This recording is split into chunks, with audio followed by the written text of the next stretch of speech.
Voir des phoques en cette saison sous nos latitudes n'apparaît-il rien de surprenant. Pour Maëlys venue de l'Aveyron, la rencontre était magique. Il faut dire qu'elle effectue justement un stage à l'aquarium d'Arcachon. Mes collègues de bureau sont rentrés et elles m'ont dit qu'il y avait un phoque sur la plage. Du coup, j'étais trop contente, du coup j'ai voulu aller le voir. Et il y avait la dame de l'aquarium et je suis restée avec elle et j'ai pris des vidéos parce que c'était trop beau à voir. Sur notre littoral, il est possible d'observer deux types de phoques, les gris et les phoques veaux marins. Ici, c'est un jeune phoque gris venu de Bretagne ou de baie de Somme qui a dérivé au gré des courants nord-sud. Ce sont des phoques de 2 mois, 3 mois maximum. C'est la période du sevrage.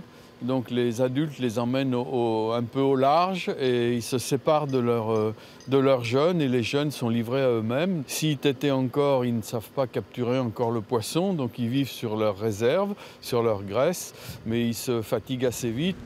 Ces derniers jours, 7 individus ont été observés en Gironde, 2 en Médoc et 5 sur le bassin. La houle importante au large les inciterait à trouver un peu de répit sur nos plages. Les phoques sont moitié dans l'eau, moitié au sec tout le temps. Et en gros, ils sont 6 heures dans l'eau, 6 heures à se reposer. Ils ne peuvent pas rester en permanence dans l'eau puisque l'eau les refroidirait trop. Si vous apercevez l'un d'eux, restez à distance si vous souhaitez l'observer. Surtout, retenez vos chiens, le phoque peut mordre et risque de s'habituer à la présence humaine. Et s'il est blessé, contactez le réseau Pélagis.